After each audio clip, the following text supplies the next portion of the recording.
Baiklah, kali ini kita belajar tentang perkembangbiakan tumbuhan. Jangan lupa di-subscribe ya. Ada dua jenis cara perkembangbiakan tumbuhan, yaitu secara generatif atau secara kawin dan secara vegetatif atau tidak kawin.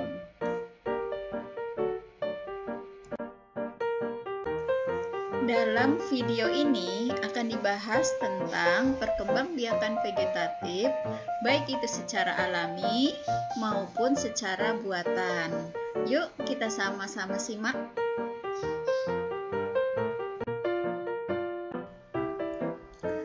Perkembangbiakan vegetatif. Perkembangbiakan vegetatif adalah perkembangbiakan yang terjadi tanpa proses perkawinan. Dalam perkembangbiakan vegetatif ini bisa berlangsung secara alami dan buatan.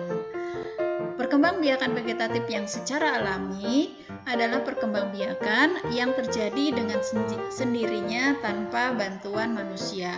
Sedangkan perkembangbiakan vegetatif buatan itu terjadi dengan campur tangan manusia. Perkembangbiakan vegetatif secara alami, contohnya tunas. Apa itu tunas?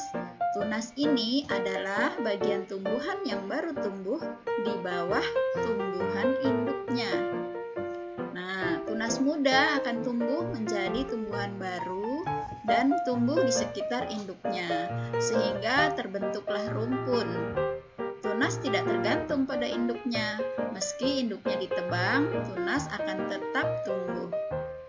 Contoh tumbuhan yang berkembang biak dengan bertunas adalah bambu, pisang, dan tebu. Ada tunas adventif.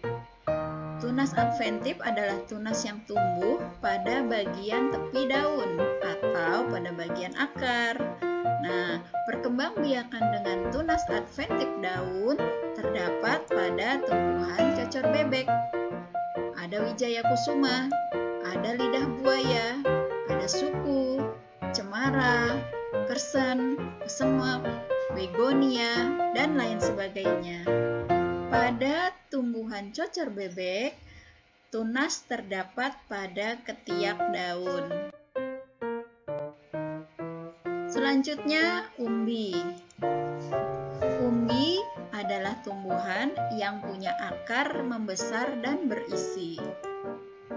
Umbi lapis adalah umbi yang tersusun oleh lapisan-lapisan dan tumbuhnya tunas terletak di tengahnya. Umbi lapis ini terdiri dari batang yang sangat pendek dan dibungkus oleh daun-daun yang berdaging dan menyerupai sisik.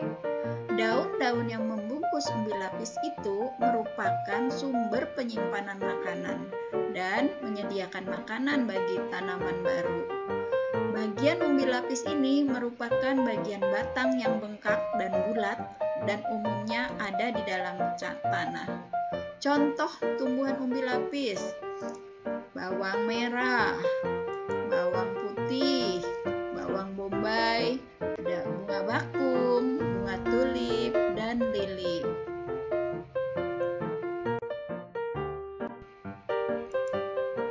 Umbi batang. Umbi batang adalah batang yang tumbuh di dalam tanah. Bagian batang yang menggembung dan membentuk umbi merupakan tempat penyimpanan cadangan makanan, terutama jat tepung. Pada umbi batang dapat tumbuh mata tunas yang akan menjadi tanaman baru.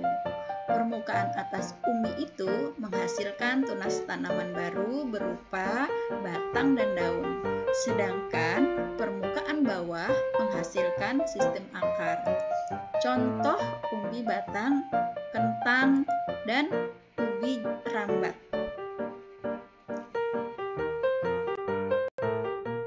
Berikutnya, umbi akar. Umbi akar adalah akar yang membesar, berisi cadangan makanan. Jika umbi ini ditanam bersama dengan pangkal batang, maka akan akan tumbuh tunas.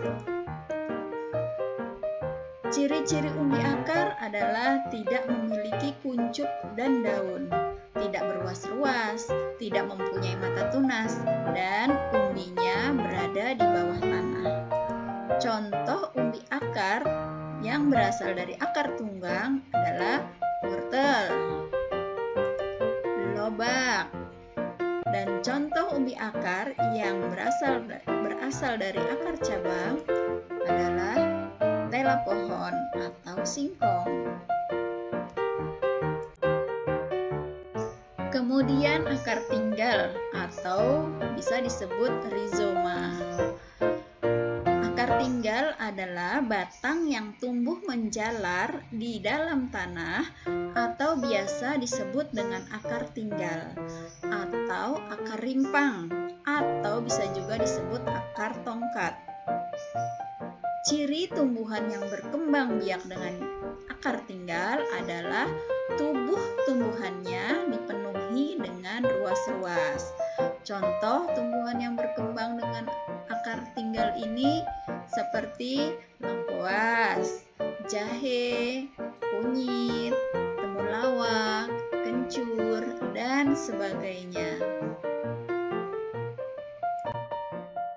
Geragih atau stolon. Geragih adalah bagian tumbuhan yang tumbuh dan menjalar di permukaan tanah.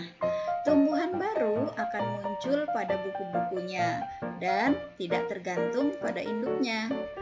Contoh tumbuhan yang berkembang biak dengan geragih adalah stroberi, arbei, pegagan, dan rumput teki. Terakhir, spora. Spora adalah inti sel yang berubah fungsi menjadi alat perkembangbiakan. Spora terletak pada kotak spora atau biasa disebut sporangium yang berkumpul di dalam sorus yang merupakan kumpulan kotak spora. Nah, sorus terletak di tepi bawah daun yang berupa seperti bintik-bintik kecoklatan. Contoh tumbuhan yang berkembang biak dengan cara ini adalah tanaman paku. Pada tanaman paku, spora dibentuk pada daun. Tumbuhan lainnya yang berkembang biak dengan cara spora adalah jamur, ganggang, dan suplir. Perkembangbiakan vegetatif secara buatan. Perkembangbiakan vegetatif secara buatan adalah proses perbanyakan tanaman yang melibatkan campur tangan manusia. Tanaman yang biasa diperbanyak dengan cara vegetatif buatan adalah tanaman yang memiliki kambium. Tanaman yang tidak berkambium atau bijinya berkeping satu, monokotil, tidak dapat diperbanyak dengan cara vegetatif buatan. Cara perkembangbiakan vegetatif buatan ini bisa dilakukan dengan beberapa cara, seperti cangkok, stek, sambung, kulasi, runduk, dan kultur jaringan. Berikut adalah cara-cara perkembangbiakan vegetatif buatan. Yang pertama dengan cara mencangkok atau pencangkokan. Pencangkokan ini dilakukan dengan cara membuat cabang batang tanaman menjadi berakar. Ada beberapa tanaman yang bisa berkembang biak dengan cara dicangkok, misalnya tumbuhan mangga, jambu biji, jambu air, dan tumbuhan berbiji lainnya. Keuntungan dari mencangkok adalah dapat memperoleh tanaman yang berbuah lebih cepat dengan mutu produksi yang sama dengan induknya.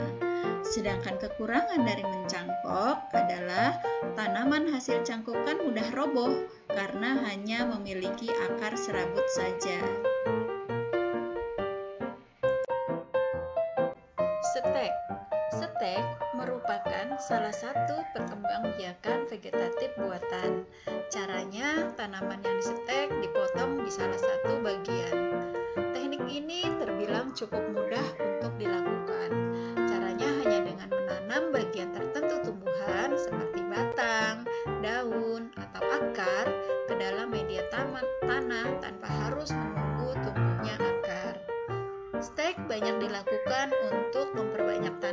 tanaman hias dan tanaman buah seperti anggur, markisa, apel, atau lada. Tanaman yang dihasilkan dalam stek biasanya memiliki persamaan dalam umur, tinggi, dan ketahanan terhadap penyakit. Selain itu, kita juga bisa memperoleh tanaman yang sempurna dalam waktu yang relatif singkat. Kemudian penyambungan atau mengenten. Penyambungan di sini mempunyai arti menyambungkan batang bagian bawah dengan batang bagian atas pada tanaman yang masih sejenis.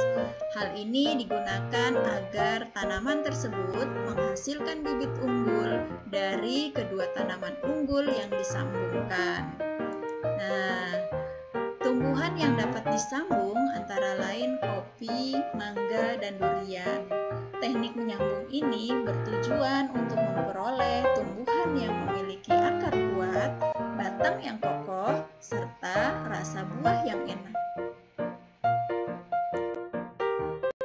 Perundukan atau merunduk.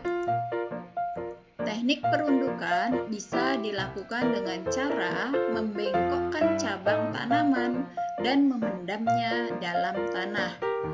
Tanaman yang bisa dilakukan dengan teknik ini adalah stroberi, anggur, murai, dan lain-lain. Okulasi atau menempel. Menempel atau okulasi adalah menempelkan mata tunas pada batang tanaman sejenis yang akan dijadikan induk.